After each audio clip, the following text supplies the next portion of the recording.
Hola y bienvenidos. Hoy es 16 de diciembre de 2025. Ya estamos, en esa recta final del año. Un tiempo que casi nos obliga a hacer balances. Para muchos es de pura celebración.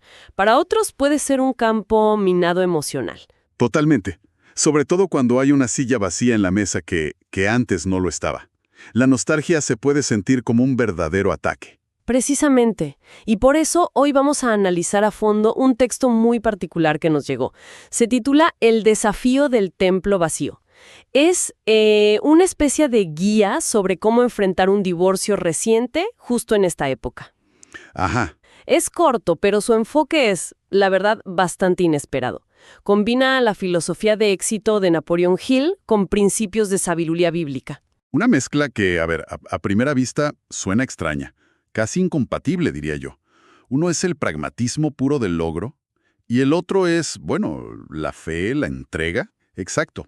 Así que la misión de hoy es justamente esa, ver cómo funciona esa fusión. Queremos desglosar la estrategia que propone para, en teoría, transformar una experiencia de dolor profundo en una plataforma de reconstrucción personal para el 2026. Y lo fascinante, fíjate, para empezar, es que el texto ignora casi por completo la idea del duelo tradicional. No hay un capítulo sobre permítete sentir o llora lo que necesites. Ah, no. No. Lo plantea desde el inicio como un problema estratégico. Uno que exige una disciplina mental, pero férrea. O sea, es una guía de acción, no de lamentación. Una guía de acción. Eso ya le cambia todo el tono. Bien, empecemos entonces por el diagnóstico. El texto arranca con una idea muy potente. Un divorcio no es solo una separación legal, es el colapso de una mente maestra. ¿Qué quiere decir exactamente con eso? Ese es el concepto central de Hill, claro. Una mente maestra es una alianza de dos o más mentes que trabajan, digamos, en perfecta armonía para un objetivo común. En una pareja el objetivo sería... La vida que construyen juntos. Exacto. La familia, las finanzas, los sueños. Todo. Cuando esa armonía se rompe, cuando esas dos mentes ya no apuntan al mismo lugar, toda la estructura energética y psíquica que sostenían, pues, se derrumba. Pero el texto advierte que el verdadero peligro no es el derrumbe en sí. Ah, no. Suena bastante peligroso. ¿Qué puede ser peor que eso? El diálogo interno que se desata justo después. La fuente lo llama, autosugestión negativa. La vocecita. Esa misma. Esa voz que empieza a susurrar y luego a gritar en el silencio que deja la otra persona. El peligro no es la soledad física, es la narrativa que uno empieza a contarse en esa soledad. Entiendo. El texto de hecho usa ejemplos muy crudos de esa voz. Estás acabada, la miseria es tu nueva realidad, nadie más te va a querer, y lo describe como una quiebra espiritual, una en la que uno mismo invierta su energía emocional. Es una inversión en la propia ruina. Pero aquí tengo mi primera duda. ¿Eso no es parte natural del duelo? ¿No corremos el riesgo de reprimir emociones que son necesarias al etiquetarlo de una forma tan dura como programarse para el fracaso? Esa es la pregunta clave. Y el texto hace una distinción muy, muy sutil. No dice que sentir dolor o ira o tristeza sea el problema. El problema es cuando esos sentimientos se convierten en la materia prima para construir una nueva identidad. La identidad del fracaso. ¿O sea? Una cosa es sentir la pena por lo que pasó, y otra muy distinta es usar esa pena para emitir un juicio definitivo sobre tu futuro. La autosugestión negativa no es sentir, es decretar. Es tomar el control de tu mente, como diría Hill, pero para dirigirla hacia tu propia destrucción. Ok, es la diferencia entre me siento devastada y estoy devastada. Uno es un estado, el otro es una identidad. Entiendo. Es una perspectiva dura. Pero si uno mismo se está programando para el fracaso, la pregunta obvia es ¿cómo se detiene? ¿Cuál es el primer paso para reescribir ese código mental? El primer paso es un cambio radical de perspectiva. El texto propone dejar de llamar a la experiencia derrota. La palabra derrota suena a final, ¿no? A un juicio ya emitido. Sí, es muy categórica. En su lugar, pide que se le llame fracaso temporal. La palabra temporal lo cambia todo. Implica que es una parada en el camino, no el destino final. Pero el texto va más allá con una frase que es el núcleo de toda esta filosofía. Este fracaso contiene la semilla de un beneficio equivalente o mayor. Exacto. Y aquí es donde muchos podrían desconectar, porque suena cliché de autoayuda, todo pasa por algo. Claro, la típica frase. Pero en la filosofía de Hill no es una frase para sentirse bien, es una ley, casi una ley de la naturaleza. Significa que la oportunidad de crecimiento no es algo que buscas después de superar la crisis. La oportunidad está químicamente, digamos, incrustada dentro de la propia crisis. O sea que la tarea no es escapar del dolor. No, es excavar en él. Excavar para encontrar esa semilla. Esa es una idea muy optimista. Y para alguien que esté en medio de un dolor abrumador puede sonar casi a un insulto. Busca el beneficio en tu miseria. ¿Cómo aterriza el texto esta idea para que no sea solo una afirmación positiva vacía? No lo aterriza con consolo, sino con una orden. La primera herramienta práctica que ofrece es: establece un propósito definido. Y aquí hace una aclaración que es vital. El propósito no es recuperar a la expareja, ni buscar un reemplazo, ni siquiera ser feliz. Entonces, ¿cuál es? El propósito único e inmediato es reprogramar tu templo interior. Toda la energía, todo el enfoque se debe volcar hacia adentro. De acuerdo, el enfoque es interno. Pero, ¿cómo? ¿Qué se supone que haga concretamente una persona en esa situación? Aquí es donde entra la fusión con la sabiduría bíblica. Propone usar el Salmo 118:24. La frase es: «Este es el día que hizo el Señor, nos gozaremos y alegraremos en él». El texto lo llama fe aplicada, pero lo enmarca, y esto es lo interesante, como una herramienta puramente psicológica. Entiendo la primera parte, lo de anclarse en el presente con «este es el día», evita que la mente se vaya al pasado que duele o al futuro que da miedo. Pero la segunda parte, nos gozaremos y alegraremos en él. Si el presente está lleno de angustia, ¿eso no se siente como una mentira? ¿Como una forma de autoengaño? Es una objeción totalmente válida. Y el texto lo interpreta no como un mandato para sentir alegría, lo cual sería imposible y hasta absurdo, sino como un mandato para actuar y declarar una intención. Un comando. Exacto, un comando que le das a tu subconsciente. Al repetirlo, no estás intentando sentirte feliz, estás ordenando a tu mente que busque, a pesar de todo, algo en el día presente por lo que estar agradecida o en lo que encontrar un mínimo de paz. Es un cortafuegos mental. Ah, ok. Estás interrumpiendo activamente el patrón. Correcto. Interrumpes el patrón de la autosugestión negativa y lo reemplazas por otro. Es disciplina, no sentimiento. Y de paso, reafirma que tu valor no reside en esa alianza rota, sino en tu conexión con algo más grande. Llámalo inteligencia infinita o Dios, como prefieras. Es un ejercicio de voluntad más que de emoción. Forzar un cambio de enfoque. Ok, eso tiene más sentido. Pero el dolor tiene una energía inmensa. La ira, la frustración. ¿Qué hacemos con todo eso? Porque está ahí.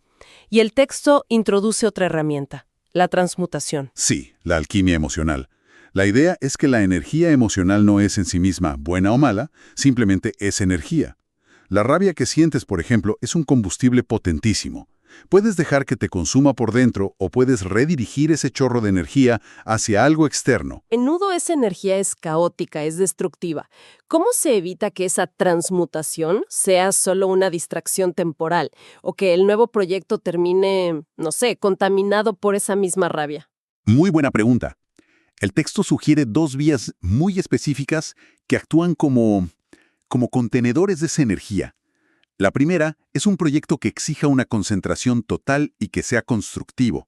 Por ejemplo, Aprender una habilidad nueva, lanzar un pequeño negocio, transformar tu condición física. Algo que te obligue a construir, no a destruir. La clave es que el proyecto debe estar alineado con tu propósito definido de reconstrucción interior. No es una simple distracción. Y la segunda vía, que quizás es la más poderosa, es el servicio a otros. ayudar a los demás cuando una siente que no puede ni ayudarse a sí misma. Precisamente por eso. Al volcar tu atención en el problema de otra persona, sales por la fuerza de tu propio bucle de autocompasión. El texto usa una imagen muy gráfica. Dejas de ser la miserable espectadora de tu tragedia para convertirte en la arquitecta de tu nueva libertad.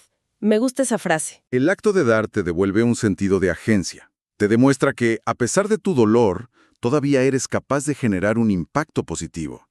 Transforma la energía de víctima en energía de creador. Y esto se conecta con otro pasaje que menciona la fuente, ¿verdad? El de Filipenses 4:13. Todo lo puedo en Cristo que me fortalece. Correcto. Y de nuevo, el texto lo traduce a un lenguaje de desarrollo personal.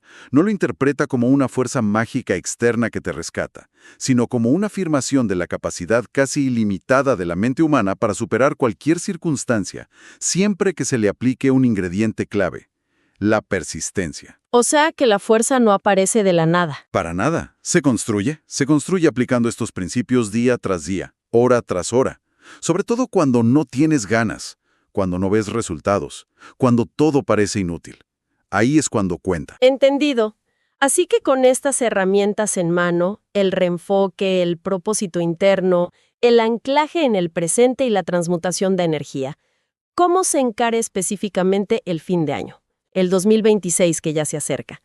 La instrucción final del texto es muy directa y muy contraintuitiva para estas fechas. Dice: no hagas un inventario de lo que perdiste. Uf. La tentación es enorme, ¿no? Contar las navidades pasadas, los regalos, las tradiciones que se rompieron. Prohibido mirar atrás, entonces. No exactamente. Prohibido hacer un balance de pérdidas. En lugar de eso, la tarea es hacer una auditoría de tu mentalidad. Una auditoría. ¿Cómo funciona eso? Revisar tus pensamientos de las últimas 24 horas y preguntarte: ¿cuántos de ellos estaban alineados con la reconstrucción y cuántos estaban todavía invirtiendo en la quiebra espiritual? Y esto requiere una autodisciplina brutal. Es rechazar conscientemente cada pensamiento de autocompasión y redirigir la mente una y otra vez hacia el propósito definido. Y es aquí donde el texto lanza su idea más radical, creo yo: la redefinición final de toda la experiencia. Sí. Culmina con una instrucción. Tienes que hacer una declaración consciente. En voz alta si es necesario. ¿Qué declaración? Declarar que el divorcio no fue una pérdida, sino el pago de la matrícula para tu entrada a una vida de verdadera autonomía y abundancia. Esa es una redefinición increíblemente potente. Pasar de víctima a Inversionista. de ver el evento como un robo a verlo como una compra. Es una idea muy fuerte, pero también exige una cantidad enorme de responsabilidad personal en un momento de máxima vulnerabilidad. Claro que lo exige. No hay un riesgo en ponerse esa presión encima tan pronto. Claro que lo hay. Y el texto no sugiere que sea algo que vas a sentir como verdadero el primer día. Para nada. Es el paso final del proceso de reenfoque.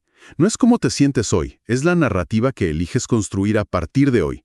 Es como plantar una nueva bandera en tu mente, un nuevo norte. Entiendo. Reconoce que el precio fue altísimo, dolorosísimo, pero se niega a aceptarlo como una pérdida neta. En su lugar, lo cataloga como el costo de admisión para un nivel de autoconocimiento y libertad que de otra manera jamás habrías alcanzado. Es la culminación de todo. Aceptar el fracaso temporal para luego declarar el valor supremo de la lección aprendida.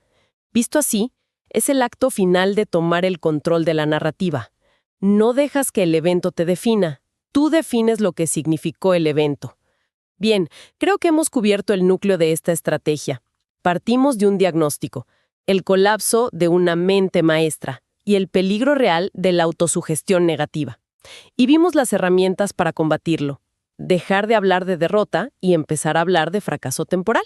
Ajá. Establecer un propósito definido de reconstrucción interna y usar herramientas como la fe aplicada para forzar a la mente a vivir en el presente, para luego pasar a la acción, la transmutación de la energía del dolor en proyectos constructivos o en servicio a otros y la autodisciplina constante para auditar nuestra mentalidad. Todo esto de cara al nuevo año, claro, y culminando en esa redefinición final del divorcio como una matrícula pagada. En resumen, el mensaje central de esta fuente es de una agencia personal radical. No se trata de esperar pasivamente a que el tiempo sane las heridas, sino de convertirse en el cirujano de la propia mente. Se trata de tomar el control del diálogo interno para construir activamente una nueva realidad, en lugar de vivir entre las ruinas del pasado. Exacto. Y como siempre, queremos dejar un último pensamiento para la reflexión. El texto habla de transmutar la energía y de ver la crisis como una matrícula pagada para una nueva vida de autonomía. Esto nos deja con una pregunta interesante. Si el viejo modelo de mente maestra con otra persona colapsó, podría ser que el beneficio mayor que se esconde en este fracaso no sea solo encontrar una nueva pareja o un nuevo proyecto, sino aprender a construir una mente maestra inquebrantable dentro de una misma. Una alianza interna entre nuestro propósito y nuestra disciplina, que ya no dependa de nadie más para mantenerse en pie.